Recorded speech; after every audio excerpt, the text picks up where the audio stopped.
Ya, ada orang merasa soleh, cuman nggak sadar dia pun salah. Karena kesolehannya hanya diukur dengan dimensi yang pertama saja. Tahajudnya rajin. Puasanya jangankan Senin Kamis, puasa Daud pun dia kerjakan. Baca Qurannya dia punya program, bahkan sehari bisa 1 juz. Cuman sayang, dengan orang tuanya bermasalah. Dengan tetangganya nggak pernah akur. Dengan teman-temannya repot. Bahkan sesama muslim pun jadi bahan celaan. Jadi kalau ketemu sudah jadi objek. Itu pun koreksi. Karena ini belum jadi tanda iman yang sempurna. Awas hati-hati. Ngajinya rajin, salatnya rajin, tapi rajin juga saling mencela. Rajin saling menjatuhkan. Rajin saling memfitnah. Bahkan sesama pengajian pun saling menjelek-jelekan. Coba dicek imannya ada di mana. Karena nanti Nabi menyebutkan dalam hadis sahih, riwayat sahabat Abu Hurairah, bahkan tersebut di hadis Muslim, ada golongan orang bangkrut, muflis dalam bahasa hadisnya. Atadruna al-muflis, tahukah kalian orang yang bangkrut, kata Nabi. Yaqulna ya Rasulullah, al-muflisu fina ma la dirham lahu wa la mata'. Ya Rasulullah, menurut kami orang bangkrut itu yang sudah tidak punya uang sepeser pun, nggak ada aset sedikit pun. Ya, secara ekonomi benar. Tapi ekonomi dunia, akhirat gak berlaku. Ya, kata Allah melalui lisan Nabi, al-muflisu min ummati. Tolong catat kalimatnya dengan baik-baik. Min ummati. Orang bangkrut yang mengaku dari kalangan umatku itu. Nabi tidak mengatakan umatnya Musa, tidak mengatakan umatnya Isa alaihi wassalam. Min ummati. Jadi ada orang yang mengaku umatnya Nabi Muhammad sallallahu alaihi wasallam dan dia kemudian disebut bangkrut oleh Nabi. Waliyadzubillah. Semoga bukan kita. Ya. Ya'ti yaumal qiyamati bisolatin. Datang di hari kiamat dengan pahala salat yang banyak pernah dikerjakan saat di dunia. Banyak, rajin salatnya. Tahajud, rajin. Duha, kerjakan. Wasyamin, rajin puasa. Ya, sunnah kerjakan. Wazakatin, zakatnya pun bagus. Cuman sayang, maaf. Wa ya'ti qad syatama hadha. Wa qadhafa hadha. Wa daraba hadha. Wa safaka dama hadha. Wa ya'ti qad syatama hadza, cuman dia juga rajin mencela orang. Syatama hadza wa qadhafa hadza, menuduh orang. Wa daraba hadza, senang berselisih, bahkan ribut secara fisik. Wa safaka dama hadza, bahkan ada puncaknya yang menumpahkan darah dan di sini pun kelihatan orangnya seperti rajin. Ya, maka nyebut kalimat-kalimat Allah. Ya, kalau Nabi sudah berkata sesuatu itu petunjuk dari Allah, itu pasti terjadi. Saya tanya pada anda, ada orang yang rajin sholat, rajin puasa, rajin pengajian, tapi rajin mencaci? Ditemukan. Ada orang yang sekarang menumpahkan darah, mengaku-ngaku bawa nama Islam? Ada. Itu banyak kasusnya. Tembak orang, bunuh diri, bom kulkas, bom panci, bom ini, bom teflon. Ya. Sampai keluar tembak ini itu. Itu banyak sekarang kejadian. Nah, itu dianalisis penyebabnya. Nah, kata Nabi, kalau ada yang seperti itu, dari dulu 15 abad yang lalu sudah diingatkan. Pengingat itu kepada kita mengarahkan, jangan jadi bagian dari situ. Karena itu bukan real iman. Bukan real iman, jadi diminta sadar kita. Kalau ada yang seperti itu, maka dia, kata Nabi, diilustrasikan begini. Perhatikan kalimatnya. Tu'khadhu hadha min hasanatihi wa hadha min hasanati. Kalau ada orang berbuat demikian, maka pahala sholat yang banyak tadi dikumpulkan, ini nanti akan dipindahkan secara otomatis kepada perbuatan zalim untuk menutup dosa yang pernah dilakukan, dikerjakan. Misal, ada orang sholat, selesai sholat, mencela orang lain. Maka pahala sholatnya diambil, dipindahkan untuk menutup dosa celaannya. Ya, ditransfer ke otomatis kepada yang dicelanya. Habis. Oke, kalau dicela gak usah marah. Lagi ditransfer pahala. Dan gak usah bikin status. Ya. Alhamdulillah lagi ditransfer pahala sama dia tuh. Makanya jangan banyak mencela. Sama, pindah juga. Kosong-kosong, ya. Ini diambil, pindahkan. Dia puasa, tapi juga menuduh orang, maka pahala puasanya dipindahkan pada yang dituduh. Dia haji, tapi juga berbuat sering berselisih, sering melakukan pekerjaan yang tadi disebutkan, maka dipindahkan, dibalikkan. Celakanya, ketika kemudian ini bekalnya habis, tersisalah satu keburukannya. Pernah bohong misalnya. Nggak bisa nutup lagi. Ini yang disebut oleh Nabi bangkrut. Udah nggak punya modal untuk menutup keburukan yang pernah dikerjakan.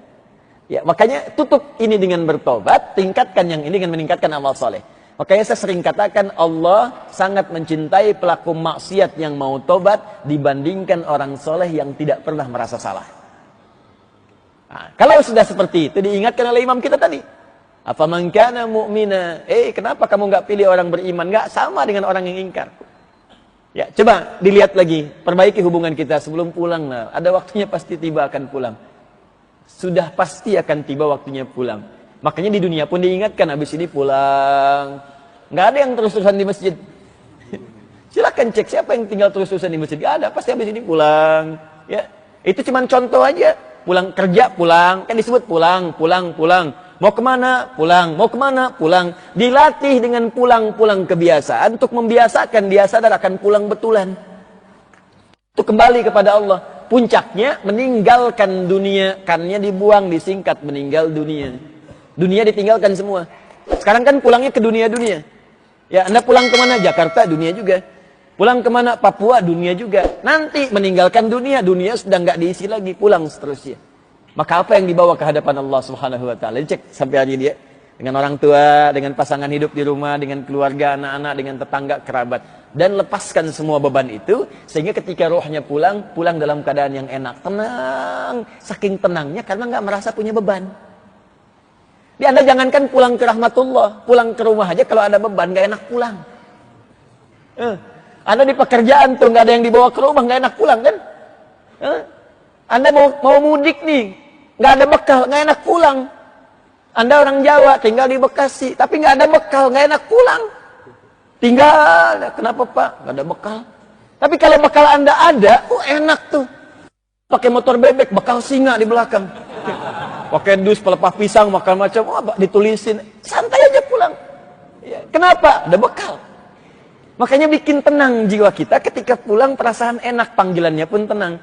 Ya ayyatuhan nafsun mutmainnah. Hai jiwa-jiwa yang sedang tenang, santuy banget. Tenang aja dia tuh, dicabut tinggal pulang. Irji'ila rabbiki radiyatan mardiyah. Cepat pulang kepadaku, engkau ridha dengan pemberianku, aku pun ridha dengan semua amalmu. Selesai. Lawannya apa? Fasik. Afaman kana mu'minan kaman kana fasiqa la yastawun. Jadi kalau tidak masuk dua kategori tadi dengan konteks iman, maka kemungkinan fasik. Fasik itu dibagi tiga nanti. Ya, bagi tiga. Puncak pertama, iblis. Ini mbahnya orang-orang fasik. Puncak pertama. Ya, siapa namanya? Iblis. Sifatnya setan nanti. Iblis ini tadinya iman. Asalnya jin. Jin yang sangat taat kepada Allah. Beriman dan taat. Di mana ditemukan referensinya? Di Al-Quran surah ke-18 Al-Kahf ayat ke-50 di pertengahan. Wa idh qulna lil malaikati isjudu li adama fasajadu illa iblis kana minal jinni fafasaqa an amri rabbi. Ketika kami perintahkan malaikat dan jin untuk sujud hormat kepada Adam, kami perintahkan. Disujud itu karena perintah Allah, bukan karena sujudnya. Ingat, karena perintah Allah. Maka yang kita ikuti perintah Allah. Karena Allah perintahkan kita sholat. Kalau nggak diperintahkan kita nggak sholat. Karena perintah Allah kita puasa. Kalau nggak diperintahkan kita nggak puasa. Wah, jangan potong video saya tuh, nanti dipotong ujungnya aja gitu kan. Sama, makanya ketika diperintahkan, kami perintahkan kepada malaikat dan jin yang ada pada saat itu sujud hormat kepada Adam. Semua hormat kecuali iblis. Siapa iblis ini? Kana minal jinni. Dia termasuk kalangan jin asalnya. Kana, ada kana di awalnya. Kana, ada yakunu. Kalau kana bentuknya dua. Ada menunjuk pada sesuatu yang pernah atau menunjuk kebiasaan. Kalau ada hadis dibuka dengan kata kana, menunjukkan perilaku Nabi, ini menunjukkan kebiasaan. Kana Rasulullah sallallahu alaihi wasallam idza istaiqadha min naumihi fajalasa. Adalah kebiasaan Nabi sallallahu alaihi wasallam kalau bangun dari tidurnya enggak langsung berdiri tapi duduk dulu. Kata Ibnu Abbas radhiyallahu taala anhuma, ditemukan di mana? Di Abu Daud, nomor hadis 1367. Ya, duduk dulu. Famasaha biyadihi min athari naumihi, maka menghapus, menghilangkan dengan tangannya yang diduga bersih ya dari sebab kantuknya. Ya di matanya dihilangkan dulu sebab kantuk, baru baca doa. Jadi jangan sampai duduk langsung baca doa, ya. Belum sadar kita apa yang diucapkan. Itu kana. Menunjuk pernah. Pernah enggak lagi. Iblis ini kana minal jinni. Pernah dia termasuk kalangan jin yang taat. Fafasaqa. Dari mana taunya taat? Taat lawannya fasik tadi. Maka dia menyimpang, berbuat fasik. Di makhluk pertama yang berbuat fasik kepada Allah namanya iblis. Dia sudah ada yang menyimpang, jangan ikutan. Dan jangan bersaing dengan iblis, gak akan pernah menang. Gak akan menang. Ya. Fafasaqa an amri rabbi, maka dia fasik, mengingkari perintah Allah Rabbnya. Dilawan tuh, saya nggak mau. Disebutkan perlawanannya, pembuka di Al-Baqarah ayat 34. Ya, dengan kalimat yang sama. Wa idh qulna lil malaikati isjudu li Adam fasajadu illa iblis aba. Melawan nggak mau. Kenapa? Wastakbar. Ya, istakbar, sombong. Makanya nanti kesombongan diharamkan bagi semua makhluk. Kesombongan adalah bagian dari jubahku sebagai keagungan. Siapa yang berupaya mengenakan jubahku, maka diharamkan baginya mencium bau surga. Nyium aja nggak boleh, apalagi masuk. Hati-hati. Ya, itu satu, kalangan iblis. Yang kedua, kafir. Ya, kafir. Makanya setelah iblis disebutkan kafir. Wa kana minal kafirin. Diikuti. Yang ketiga, munafik. Hati-hati. Alhamdulillah. Munafik. Saya ulang, munafik. Mengaku beriman, tapi ingkar kepada Allah. Katanya muslim, tapi sholat gak mau. Ya, beda antara lisan dengan perilakunya. Katanya muslim, tapi puasa gak mau. Katanya muslim, tapi zakat yang gak mau. Yang paling parah, katanya muslim, tapi menjelek-jelekkan Islamnya sendiri. Katanya muslim, tapi menyoal sesama muslimnya sendiri. Katanya muslim, tapi menghancurkan nilai-nilai keislamannya sendiri. Nah, kalau ada puncak yang ketiga itu yang paling duluan masuk neraka jahanam dibandingkan orang kafir sekalipun. Itu di Quran surah keempat ayat 140. Paling kiri sebelah bawah di mushaf. Wa qad nazzala 'alaikum fil kitabi an idza sami'tum ayatillahi yukfaru biha wa yustahza'u biha fala taq'udu ma'ahum hatta yakhudu fi haditsin ghairihi innakum idzam mithluhum innallaha jami'ul munafiqina wal kafirina fi jahannam jami'a. Sungguh telah tetap ketentuan dalam kitabullah, dalam Al-Quran. Kalau ada orang yang suka mengolok-olok ayat-ayat Allah, atau sengaja mengingkarinya, atau motong-motong untuk kepentingan tertentu. Semua agama sama, menuju pada Tuhan yang sama, cuma caranya beda-beda. Dipotong ayat Quran, masuk ke situ kategorinya. Ngolok-ngolok orang tertentu, dipotong, diambil beberapa ayat, atau menyebutkan kalimat Allah, atau bikin teori sendiri, untuk memalingkan orang dari ketaatan kepada Allah. Kata Al-Quran, kalau ada yang seperti itu, simpel, tinggalkan aja. Indah sekali Quran itu. Kata Quran nggak usah dicela, karena mencela yang sudah tercela, buang-buang energi. Kalimatnya indah. Jadi kita diminta meninggalkan yang mungkar dengan cara yang ma'ruf. Silahkan Anda lihat dimanapun, itu hal seperti ini sulit ditemukan. Bahkan bisa dikatakan nggak ada. Meninggalkan yang mungkar dengan cara yang ma'ruf. Ya, ambil ikannya, jangan jadikan kolamnya keruh. Ya, ambil ikannya, jangan jadikan kolamnya keruh. Tinggalkan yang mungkar dengan cara yang ma'ruf. Kata Allah, kalau sudah tahu menyimpang, udah nggak usah banyak dicela, tinggalkan aja. Ya, tapi kalimatnya indah. Fala taq'udu ma'hum, semua aktivitasnya jangan diikutkan, jangan disertai, boikot aja, selesai. Kalau ustadz dalam tanda petik, tinggalkan. Jangan diisi majlisnya, jangan dibaca bukunya, jangan dengarkan siarannya, tinggalkan. Kalau masuk TV, tutup, matikan TV-nya. Apa kemudian tujuannya? Supaya dia sadar hatta yahudu fi haditsin ghairi. Allah saking cintanya pada hamba, tidak akan membiarkan hamba sampai wafatnya terjerembab dalam maksiat, kecuali kalau hambanya pengen berbuat maksiat. Jadi kalau ada peluang untuk berubah, diarahkan oleh Allah. Sampai dia mau tobat, dia berpikir, oh saya ditinggalkan orang itu karena salah. Balik lagi lah dia kepada hal yang benar. Itu caranya. Innakum idzam mithluhum. Kalau Anda respon, nanti ujung-ujungnya sama seperti mereka. Diikutin, ujung-ujungnya nggak sholat juga. Ujung-ujungnya nggak senang juga. Ujung-ujungnya kepada saudara sendiri nggak suka. Silahkan cek. Jadi yang saling berselisih itu kita. Ya, ini tiap tahun misalnya saya contohkan kemarin, ribut. Itu setiap tahun tuh.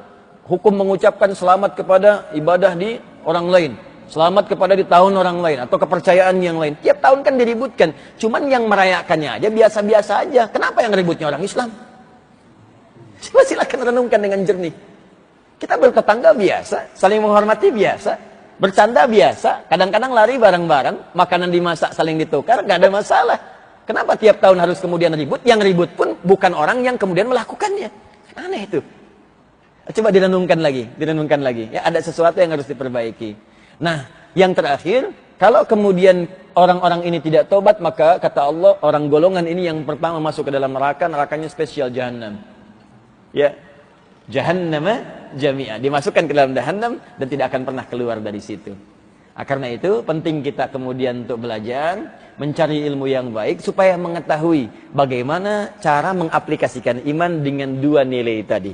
Mendekat kepada Allah, menghargai dan menghormati keyakinan orang lain tanpa mencampur adukannya, harus, wajib.